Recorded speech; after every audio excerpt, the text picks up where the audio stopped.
যেই মানুষগুলো দুনিয়ার হায়াত ভালো কাজে কাটায় নাই, ওই মানুষগুলো আল্লাহর কাছে বলবে মৃত্যুর পর, ও আমার রব, আমারে কিছু সময়ের জন্য একটু অবকাশ দেন, আবার দুনিয়ায় যাওয়ার একটু সুযোগ দেন। এইবার যদি খালি একটু দুনিয়ায় যাইতে দেন আল্লাহ, আমারে যা সম্পদ দিয়েছিলেন সব দান সদকা করমু। শুধু তাই না, এত বেশি নেক আমল করব, ওয়া আকুম মিনাস সালিহিন, আমি সৎ কর্মশীলদের অন্তর্ভুক্ত হয়ে যাব। বুঝে থাকলে জবান খুলে জবাব দিবেন। ওই লোক যত আবেগ নিয়ে, যত দরদ নিয়ে আল্লাহ তাআলার কাছে এই ফরিয়াদ করুক না কেন, একটা সেকেন্ডের জন্য তাকে দুনিয়ায় আসার সুযোগ দেওয়া হবে নাকি? নবীজি সাল্লাল্লাহু আলাইহি ওয়াসাল্লাম বলেন, অচিরেই এমন এক জামানা আসবে, লা ইয়াবকা মিনাল ইসলাম ইল্লা ইসমুহু, ইসলাম শুধু নামে মাত্র বাকি থাকবে। ওয়ালা ইয়াবকা মিনাল কুরআন ইল্লা রাসমুহু, কোরআন শুধু লেখায় থাকবে। তার মানে মানুষ তার ধর্মীয় পরিচয় দিবে ইসলাম, কিন্তু তার ব্যক্তিগত জীবন থেকে নিয়ে রাষ্ট্রীয় জীবন পর্যন্ত ইসলাম খুঁজে পাওয়া যাবে না। নামে থাকবে ইসলাম, কিন্তু কাজে ইসলাম থাকবে না। আমাদের ব্যক্তিগত জীবনে না আছে পূর্ণাঙ্গ ইসলাম, অর্থনৈতিক জীবনে না আছে পূর্ণাঙ্গ ইসলাম, সামাজিক জীবনে না আছে পূর্ণাঙ্গ ইসলাম, পারিবারিক জীবনে না আছে পূর্ণাঙ্গ ইসলাম, অর্থনৈতিক জীবনে না আছে পূর্ণাঙ্গ ইসলাম, রাষ্ট্রীয়ভাবে না আছে পূর্ণাঙ্গ ইসলাম। কোথাও পূর্ণাঙ্গ ইসলাম নাই। শুধু আমরা নিজেদের মুসলিম হিসাবে পরিচয় দেই, কেউ জিজ্ঞাসা করলে বলি যে আমার দ্বীন ইসলাম, কিন্তু ইসলাম আমার মধ্যে কতটুকু আছে এটা জাস্টিফাই করা দরকার। যার যতটুকু সামর্থ্য আল্লাহ দিয়েছেন, কিয়ামতের দিন ওই সামর্থ্যের ব্যাপারে আল্লাহ তাকে জিজ্ঞাসা করবে। যেমন এক হাদিসের মধ্যে আসছে, অন্যায় দেখলে কে কোন ভাবে অন্যায়ের প্রতিরোধ করবে। সবার ক্ষেত্রে এক সিস্টেম না। রাসূলুল্লাহ সাল্লাল্লাহু আলাইহি ওয়াসাল্লাম বলেন, মান রাআ মিনকুম মুনকারান ফালইয়ুগাইয়িরহু বিয়াদিহি ফাইন লাম তাসতাতি' ফাবিলিসানিহি ফাইন লাম তাসতাতি' ফাবিকলবিহি ওয়া যালিকা আযআফুল ঈমান। যখন কোনো অন্যায় সংগঠিত হবে, এমন দৃশ্য আমার আপনার সামনে পড়বে, যখন কেউ অন্যায় ঘটতে দেখবে, পাপাচার দেখবে, আল্লাহ তাআলা তাকে ক্ষমতা দিয়েছে, পাওয়ার দিয়েছে, তার দায়িত্ব কি?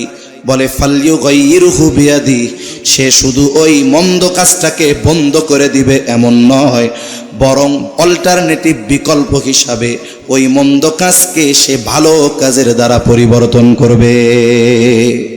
মন্দ কাজ হইতেছে, থামায় দিল, শেষ না, না, ওই জায়গায় যেন আর মন্দ কাজ না হতে পারে, এই জন্য ভালো কিছু ওই জায়গায় তাকে প্রতিষ্ঠিত করতে হবে। এখন আমার আপনার ওই সামর্থ্য নাই। আল্লাহ তাআলা আমার আপনার উপরে ওই মন্দ কাজকে থামায়া ভালো কাজ করার দায়িত্ব চাপায়া দেন নাই, কারণ এবিলিটি আল্লাহ দেন নাই।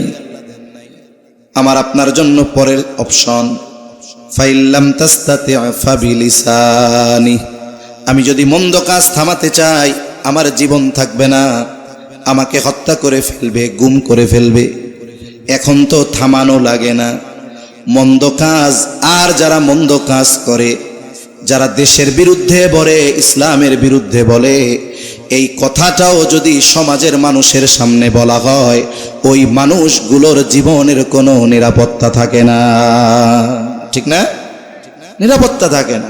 এই যে আপনাদের গাজীপুরের ইমাম সাহেব বলছে, পৃথিবীর অন্যতম বৃহৎ জঙ্গি সংগঠন, উগ্রবাদী সংগঠন ইসকনের ব্যাপারে যখন বলছে, মুসল্লিদেরকে সতর্ক করেছে, তখন তাকে সিস্টেমে গুম করে, দেশ থেকে পাচার করে হত্যা করার মতো ষড়যন্ত্র তারা করছে।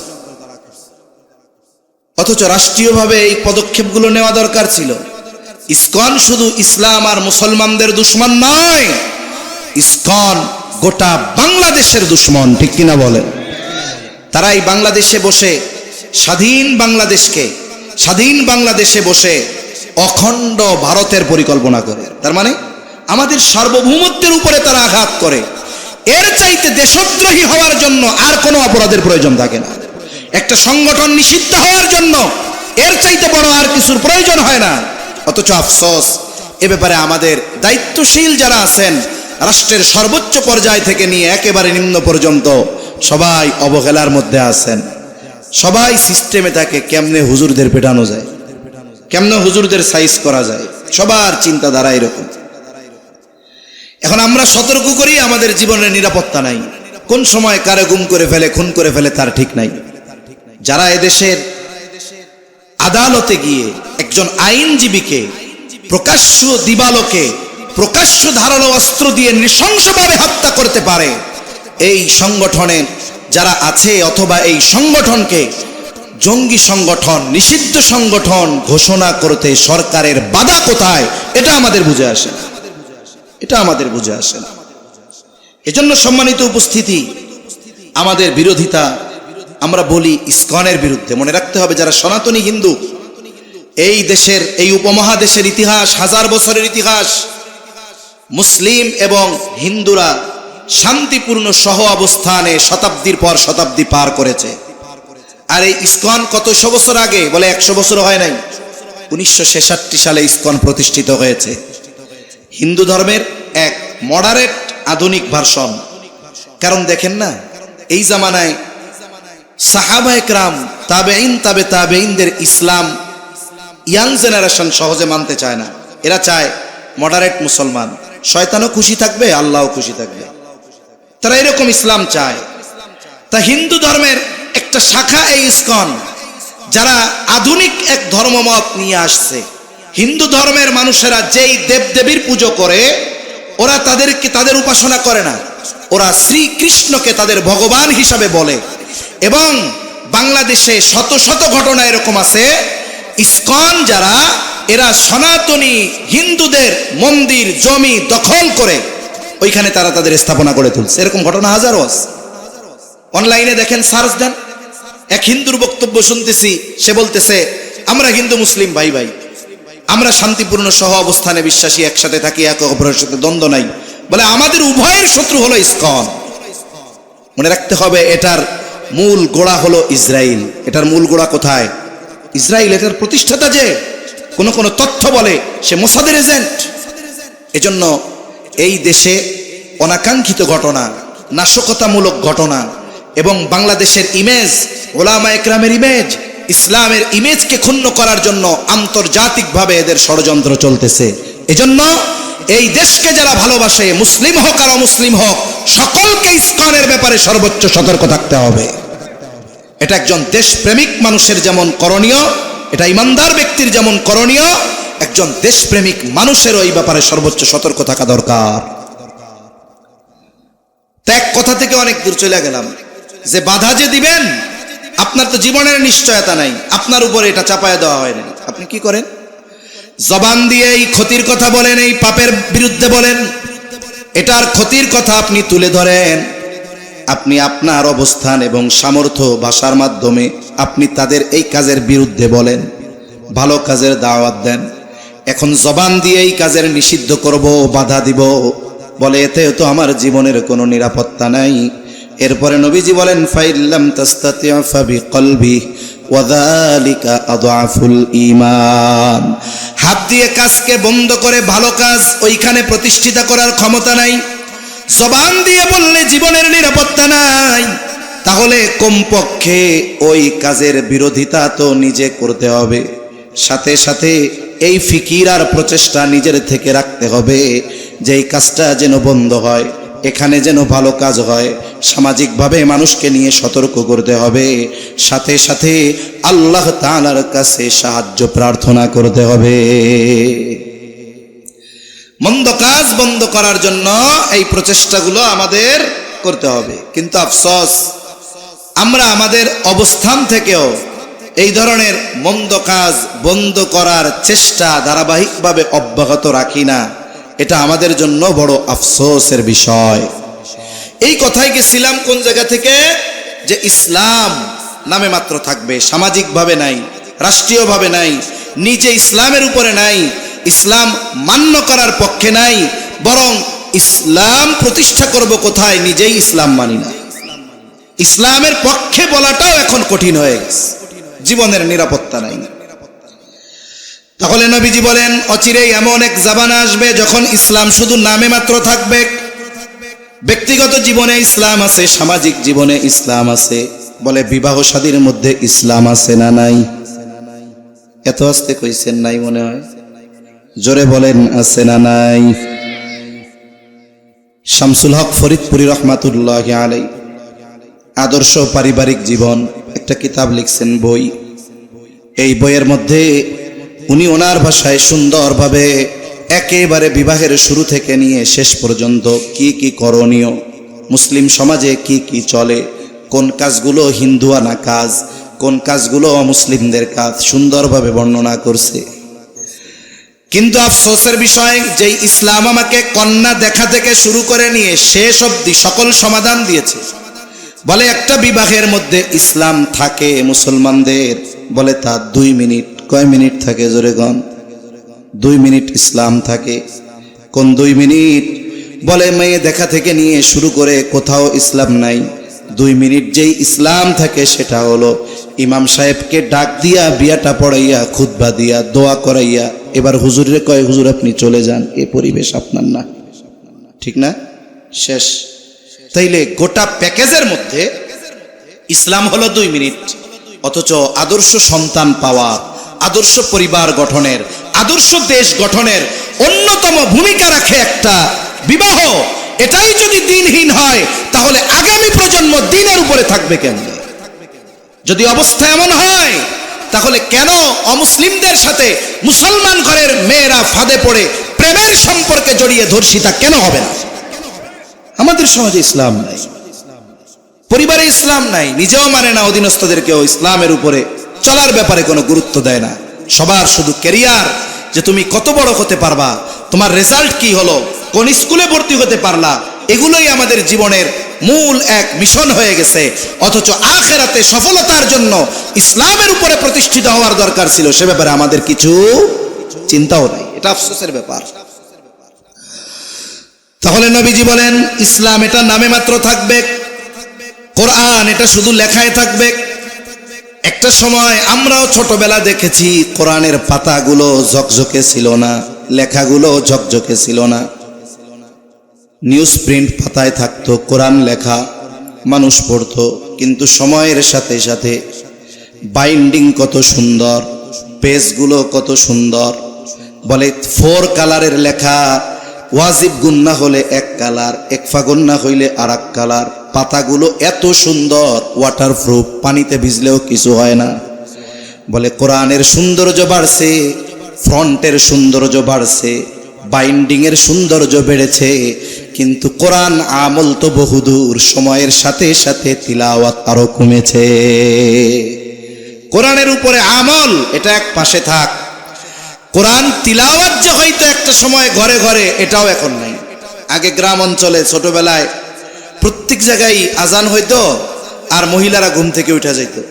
যাদের বাহির বাড়ি ঝাড়ু দেওয়ার দরকার হতো, বলে আজানের পর পর ঝাড়ু দিয়া দিত, পুরুষদেরকে ডাক দিত, তারা মসজিদে চলে যাইত।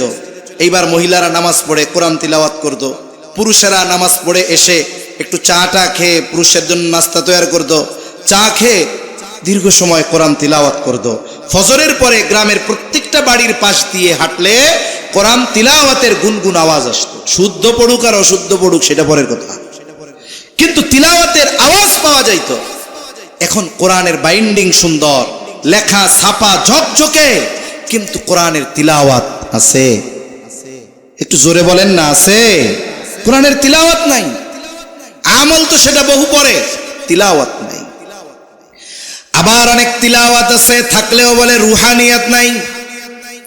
রাসূলুল্লাহ সাল্লাল্লাহু আলাইহি ওয়াসাল্লাম জানায় দেন শেষ জামানায় মানুষ তীরের মতো সোজা তিলাওয়াত করবে। হায়রে, এক একটা হরফ মশক করার জন্য দিন পার করায়া দেয়। আয়না নিয়ে দেখে এই পাশে কেমনে গেল, বদ ঠিক মতো ওই জিহ্বার গোড়া উপরের মাড়ির সাথে লাগলো কিনা, দিনভর একটার পিছনে দৌড়ায়। এত সুন্দর করে তিলাওয়াত করবে, অথচ এই মানুষগুলো জাহান্নামী হবে। সেজন্য আগের যারা ছিলেন, এখনো অনেক বুজুর্গ আছে, দেখেন মসজিদে নামাজ পড়ায় তিলাওয়াত করে, আমার আপনার মনে হবে যে গ্রামের পড়া, এখনকার জামানার ডিজিটাল আধুনিক তিলাওয়াত না, কিন্তু ওনার ওই ভাঙ্গা ভাঙ্গা গলায় বেসুরো পড়াটা কানে মজা লাগে না, কিন্তু হৃদয় পর্যন্ত পৌঁছায়া যায়, ঠিক কিনা বলেন? আর এখনের তিলাওয়াত গুলো কানে খুব মজা লাগে, কিন্তু ওই কান দিয়ে কর্ণকুহর দিয়ে হৃদয় পর্যন্ত পৌঁছাইতে পারে না। তা মূল যা কথা বলবো তার থেকে অনেক দূর চলে যাইতেছি, সব আল্লাহর ইচ্ছা। নবীজি সাল্লাল্লাহু আলাইহি ওয়াসাল্লাম বলেন, লা তাকুমুস সাআতু হাত্তা ইউকবাদাল ইলম, ততক্ষণ পর্যন্ত কিয়ামত সংগঠিত হবে না যতক্ষণ না ইলম উঠায় নেওয়া হবে, না নেওয়া হবে। নবীজি জানায় দেন, আল্লাহ তাআলা তার বান্দার থেকে, মানুষদের থেকে একত্রে ইলম উঠায় নেন না, ওয়ালাকিন ইয়াকবিদুল ইলমা বিকবদিল উলামা, বরং আল্লাহ আলেমদেরকে উঠিয়ে নেওয়ার মাধ্যমে ইলম উঠায় নেয়। তাহলে আলেম যতদিন দুনিয়ায় থাকবে কিয়ামত তত দূরে থাকবে। আর মুহাক্কিক যেই সমস্ত আলেম দুনিয়ায় থাকার কারণে কিয়ামত দূরে থাকবে, ওই সমস্ত আলেম এই ধরনের প্রতিষ্ঠানগুলো থেকেই বের হয়, ঠিক কিনা বলেন? এজন্য মাদ্রাসাগুলো আমাদের কল্যাণকামী। এই মাদ্রাসার জন্য, উলামা একরামের জন্য আমাদের থেকে কিয়ামত দূরে আছে। মাদ্রাসা থাকবে না, উলামা একরাম থাকবে না, মুহাক্কিক হক্কানি উলামা একরাম থাকবে না, কিয়ামত তত নিকটবর্তী হবে। এজন্য মাদ্রাসাগুলোর প্রতি নজর রাখা, সাথে সাথে উলামা একরামের সাথে সম্পর্ক ভালো রাখা, নিজের ঘরে কমপক্ষে একটা সন্তান হলেও মাদ্রাসায় দিয়ে হক্কানি আলেম বানানোর মেহনত করা। শুধু সন্তানগুলারে টাকা পয়সা কামানোর মাধ্যম মনে করলে হবে না। আমাদের দেশে কিছু মানুষ আছে, এরা মনে করে সন্তান হলো জীবন চক্রের একটা অংশ। আমি এখন জুয়ান, আল্লাহ আমারে ছেলে একটা দিছে, আমি পরিশ্রম কইরা এটাকে লেখাপড়া শেখাবো, এটা আমার কাজ। এরপরে ওর যখন একটু বয়স হবে একটা সরকারি চাকরি দিয়া দিব 2-5-10 লাখ ঘুষ দিয়া, এরপরে আমি ঠ্যাং উসায়া বয়া বয়া খামু, ও আমারে খাওয়াইব। এখন আমার হায়াত শেষ, ওরে বিয়ে টিয়া দিমু, ওর পোলাপান হইব, ও এবার পোলাপানরে মানুষ বানাবে। মানে জীবন চক্রের একটা অংশ মনে করা হয়। অনেকে মনে করে সন্তান তো না, এটা হলো আমার টাকার গাছ, এটিএম বুথ, টিপ দিলেই টাকা বের হইব। এরকম যারা মনে করে, অধিকাংশ মানুষ এরা জীবনের শেষ সময়ে ওই সন্তানদের দ্বারা না দুনিয়ার কোনো উপকার লাভ করতে পারে, না মৃত্যুর পরে ওই সন্তানের দ্বারা আখিরাতে কোনো উপকৃত হতে পারবে। এজন্য কমপক্ষে একটা সন্তান আলেম বানান, মাদ্রাসায় দেন। তার কারণে আপনার ঘরে যদি অন্যান্যরা আলেম নাও হয়, ওই ইলমের আলো অন্যান্যদেরকে অন্ধকারে পথ চলার ব্যবস্থা করে দিবে। 2 নম্বর, নবীজি সাল্লাল্লাহু আলাইহি ওয়াসাল্লাম বলেন, ওয়াতাকসুরাজ জালাজিলু, কিয়ামতের আগে জালজালা বেড়ে যাবে। কিয়ামতের আগে জালজালা বাড়বে, ভূমিকম্প বাড়বে। অন্যান্য সময়ের তুলনায় এই 21 শতাব্দীতে জালজালা বেশি, ভূমিকম্প বেশি। এখন ভূমিকম্প কেন হয়? ভূমিকম্প হওয়ার কিছু জাগতিক কারণ আছে। বলে যারা ভূতাত্ত্বিক এরা গবেষণা করে বলে ভূমিকম্প হওয়ার কারণ হলো টেকটনিক প্লেটের নড়াচড়া। আমরা পৃথিবীর উপরিভাগে বসবাস করি, আমাদের পৃথিবীর ভেতরে ওইখানে খনিজ পদার্থ আছে, অনেক কিছু আছে, আগ্নেয়গিরি আছে, আর অনেক কিছু আছে ভেতরে। আমরা উপরিভাগে বসবাস করি। তবে উপরিভাগে যারা বসবাস করি তাদের সবার অবস্থান এক জমিনের উপরে নয়, একসাথে নয়। জমিন ভাঙা ভাঙা আছে। কেমনে বুঝাই? মনে করেন এটা পৃথিবীর উপরিভাগ, এই অংশটা এশিয়া মহাদেশ, এই অংশটা মনে করেন আফ্রিকা অথবা ইউরোপ মহাদেশ। এখন এই অঞ্চলে যারা আছে তারা একটা প্লেটের উপরে আছে, এই অঞ্চলে যারা আছে এরা আর একটা প্লেটে আছে। কথার কথা বোঝানোর জন্য মনে করেন এটা এশিয়া আর এটা হলো আফ্রিকা অথবা এটা ইউরোপ। বিজ্ঞান বলে যে টেকটনিক প্লেট সব সময় নড়াচড়া করে, সব সময় চলে। এখন এই চলার গতি কত? এনা পরিবহনের মতো না, বিমানের মতো না।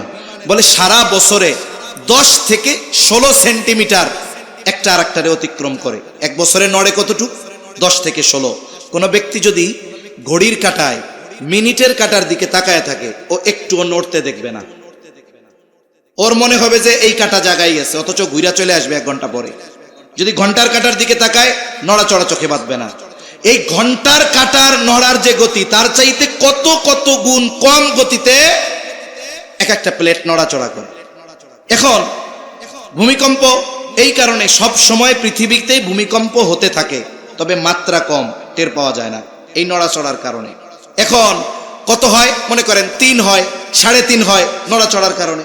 এখন গতি যদি কোনো সময় সর্বোচ্চ বছরে 16 সেন্টিমিটার থেকে 32 সেন্টিমিটারে গতি বেড়ে যায়, 16 সেন্টিমিটার নড়াচড়া করে বছরে, তাতে যদি 4 মাত্রার ভূমিকম্প হয়, 3.5 মাত্রার ভূমিকম্প হয়, তাহলে 32 সেন্টিমিটার যদি গতি বাড়ে, তাহলে মাত্রা কয় গুণ হবে? দ্বিগুণ। এজন্য 7 মাত্রা 7.5 মাত্রার ভূমিকম্প যখন হয়, পৃথিবীর উন্নত দেশের বড় বড় স্থাপনাগুলো মুহূর্তের মধ্যে গুড়িয়ে পড়ে, মুহূর্তের মধ্যে গুড়িয়ে পড়ে। কিছুদিন আগে হয়েছে তুরস্কে, আফগানিস্তানে, থাইল্যান্ড মায়ানমার সীমান্তে। এটার একটা উৎপত্তি স্থল থাকে যে ওই জায়গার প্লেটের থেকে এই জন্য হয়েছে। এটা তো জাগতিক কারণ, কিন্তু ইমানদার এই জাগতিক এই বিপর্যয়, এই মুসিবতকে শুধু জাগতিক কারণ দ্বারা বিশ্লেষণ করে না, বরং এই ধরনের বিপর্যয় মুসিবতকে একজন ইমানদার কোরআন সুন্নাহর দৃষ্টি দিয়ে জাস্টিফাই করে। এটা এখন কেন হয়? এই যে বেশি ভূমিকম্প কেন হয়? 1 নম্বর জাগতিক কারণ পাইলাম। আল্লাহ তাআলা কোরআনুল কারীমের মধ্যে বলেন, যাহারাল ফাসাদু ফিল বাররি ওয়াল বাহরি বিমা কাসাবাত আইদিন নাস। আল্লাহ তাআলা বলেন, জল স্থলে যত রকমের বিপর্যয়, এগুলো সব মানুষের হাতের কামাই। ভূমিকম্প, আইলা লাইলা, সিডর, অতিবৃষ্টি, অনাবৃষ্টি, অতি খরা, এগুলো সব আমাদের হাতের কামাই। তার মানে এগুলো হয় পাপের কারণে। আল্লাহ তাআলা আমাদের পাপের কারণে সাময়িক কিছু শাস্তি আমাদের দেন, তবে আল্লাহ তাআলা এই শাস্তি দিয়ে আমাদেরকে সমূলে ধ্বংস করে দিতে চান না। আমাদের এই বদ আমলের কারণে আল্লাহ তাআলা কিছু শাস্তি দিয়ে মূলত আমাদেরকে আমাদের মূল গন্তব্যের কথা স্মরণ করায় দেয়। অনেক সময় মাদ্রাসায় হোক, স্কুলে হোক বা বাসায় হোক, কারো সন্তান অথবা ছাত্র যদি উল্টাপাল্টা করে, বলেন তো বাবা ওস্তাদ ওই ছাত্র অথবা সন্তানকে শাস্তি দেয় কি দেয় না? মাইল লাগায়, অনেক সময় ধমক দেয়, প্রয়োজনে একটু মায়েরও দেয়। ওই সময় তো সন্তান অথবা ছাত্র মনে করে, দেখছো আমারে মারলো, মনে মনে হয়তো 2-4টা বকাও দিয়ে দেয়, ঠিক না? কিন্তু বলেন তো ওস্তাদ যে তার ছাত্রকে একটু শাসন করলো, মায়ের দিল, পিতা যে তার সন্তানকে একটু শাসন করলো, মায়ের দিল, এটা কি ছাত্র আর সন্তানের খারাপের জন্য নাকি? ভাই সাউন্ড আর একটু বাড়ান, এই ভাইজান ভেতরের আওয়াজটা বাড়ান। এই যে শাস্তি দিল, এটা কি তার খারাপের জন্য দিছে না ভালোর জন্য? ওই অন্যায় যদি কেউ করে, বাহিরের কেউ ওই ছাত্ররে পিটাবে? পিটাবে না, কারণ বাহিরের মানুষ তো তার কল্যাণকামী না। এক বাবার সন্তান অপরাধ করছে, বাহিরের মানুষ তাকে শাস্তি দিবে না কেন? বলে ওই লোক তো কল্যাণকামী না, তার বাবা কল্যাণকামী, এজন্য একটু শাস্তি দিছে। কেন? বলে ওই মন্দ কাজ যেন সে আর না করে। আল্লাহ তাআলা মূলত শাস্তি দিয়ে আমাদেরকে শেষ করে দিতে চান না। লিউযীকাহুম বা'দাল্লাযী আমিলু লাআল্লাহুম ইয়ারজিউন। আল্লাহ তাআলা কেন শাস্তি দেন? যাতে করে আমরা আল্লাহর দিকে প্রত্যাবর্তন করি, আমরা আল্লাহর দিকে ফিরে আসি। এই জন্য আল্লাহ তাআলা সাময়িক শাস্তি দিয়ে বান্দাকে সতর্ক করে দেয়, বান্দা তুমি পাপাচারে নিমজ্জিত হয়েও না, অন্যায়ের মধ্যে নিমজ্জিত হয়েও না, তুমি যথা দ্রুত সম্ভব আমি আল্লাহর দিকে তুমি ফিরে আসো। তাহলে ভূমিকম্প হওয়ার অন্যতম কারণ কি? মানুষের পাপ। সময়ের সাথে সাথে মানুষের পাপাচার অনাচার বাড়বে, এটা স্বাভাবিক। কিয়ামত নিকটবর্তী হবে, ভূমিকম্প বাড়বে। তবে আমাদের কি করণীয়? বলে পাপাচার বাড়ে বাড়ুক, সেটা পরের কথা, কিন্তু পাপাচার যেন আমার আপনার মাধ্যমে না হয়। এই ভূমিকম্প হওয়ার কারণ যেটা, সেটা যেন আমার মধ্যে না থাকে। আল্লাহ তৌফিক দান করেন, আমিন। 3 নম্বর, নবীজি সাল্লাল্লাহু আলাইহি ওয়াসাল্লাম বলেন, ওয়া তাকারাবাজ জামান, সময় নিকটবর্তী হয়ে যাবে, এক জুমা থেকে আরেক জুমা তাড়াতাড়ি চলে আসবে। আখিরুজ জামানে এমনটা হবে, একটা বছরকে মনে হবে মাসের মতো, মাসকে মনে হবে সপ্তাহের মতো, সপ্তাহকে মনে হবে দিনের মতো, দিনকে মনে হবে ঘন্টার মতো, ঘন্টাকে মনে হবে মিনিটের মতো, মিনিটকে মনে হবে সেকেন্ডের মতো, আগুনের স্ফুলিঙ্গের মতো মুহূর্তের ভিতরে সময় চলে যাবে। মুহাদ্দিসিনে কেরাম বলেন এর দ্বারা মূল কথা হলো সময় থেকে বরকত উঠে যাবে, সময় থেকে বরকত উঠে যাবে। সময় থেকে বরকত উঠে যায় কেন? বলে সময়ের সদ্ব্যবহার না করার কারণে। আমাদের জীবনে আল্লাহ আমাদের যত নিয়ামত দিয়েছেন এর মধ্যে অন্যতম নিয়ামত হলো হায়াত, সময়। এই যে বেঁচে আছি এটা আল্লাহর পক্ষ থেকে নিয়ামত না? যেই মানুষগুলো হায়াতের সদ্ব্যবহার করে না, এই সময়ের মূল্যায়ন করে না, এই মানুষগুলো মরার পরে আল্লাহর কাছে একটু সময় চায়, কিন্তু আল্লাহ তাকে দিবে না।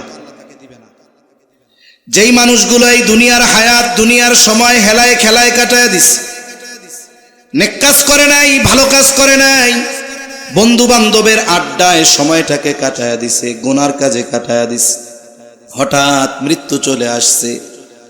এখন এই মানুষগুলো মারা গেল, বলে মৃত মানুষ তো কথা বলে, তবে দুনিয়ার মানুষ শুনতে পায় না।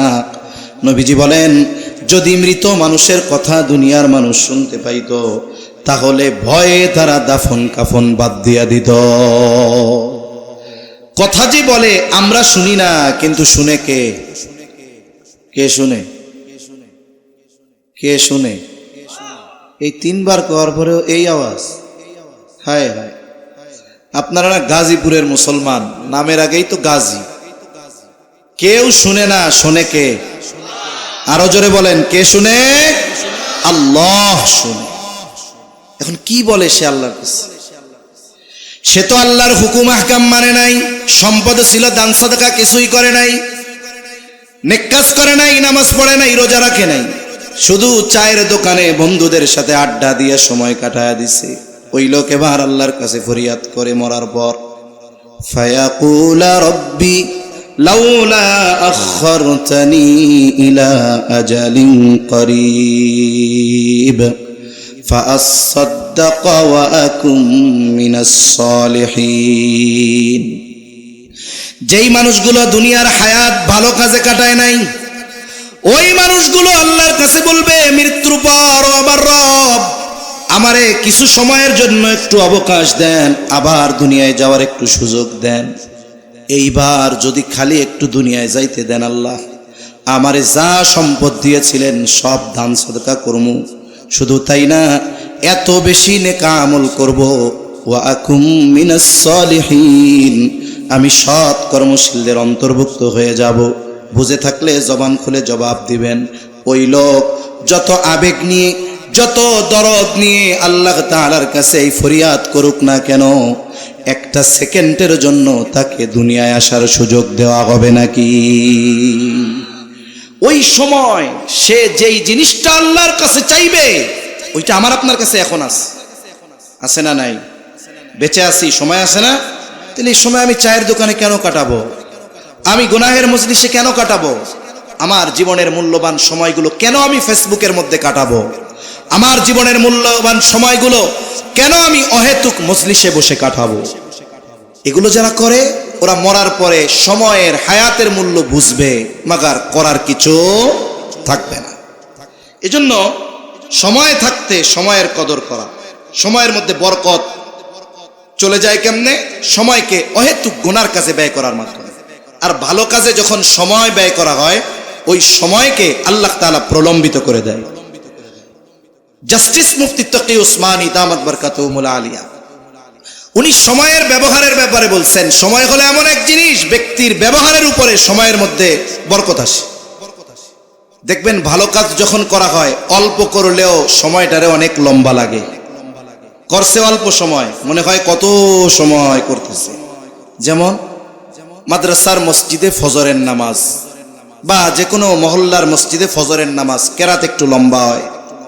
এখন তো প্রত্যেক মসজিদের সামনে ঘড়ি আছে, আর মুসল্লিরা ইমামকে মোটামুটি পিএইচডি করে ফেলে।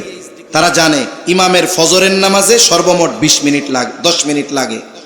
সে তাকবীরে তাহরিমার পর থেকে নিয়ে 4 মিনিটের মাথায় রুকুতে যাবে, 10 মিনিটের মাথায় 2 রাকাত শেষ। এখন ইমাম সাহেব ফজরের নামাজে দাঁড়াইছে। ইমাম সাহেব অন্যান্য দিন চিন্তা করে সূরা দাহর দিয়ে বা সূরা মুজাম্মিল দিয়ে 2 রাকাত পড়াই, আজকে আমি 1 রাকাতে, প্রথম রাকাতে পুরা সূরাটা শেষ করব। এই নিয়ত করে উনি কেরাত শুরু করছে। এখন অর্ধেক পৃষ্ঠা যখন হয়েছে, সময় 4 মিনিট পার হয়ে গেছে। মুসল্লি সামনে ঘড়ি আছে তো, চিন্তা করে কিরে রুকুতে গেল না কেন, 5 মিনিট হয়ে গেছে। এবার বলেন আছে না নাই? 6 মিনিট হয়েছে, ইমাম তো এখনো রুকুতে যায় না। এবার আরো 10 জন শুরু করছে। ইমাম সাহেব এখন চিন্তা করে সূরা মুজাম্মিল, সূরা দাহার শেষ করার উপায় নাই, একটু পরে কাশি আমার ঘাড়ের উপরে এসে পড়ে কিনা, ঠিক নাই? আল্লাহু আকবার।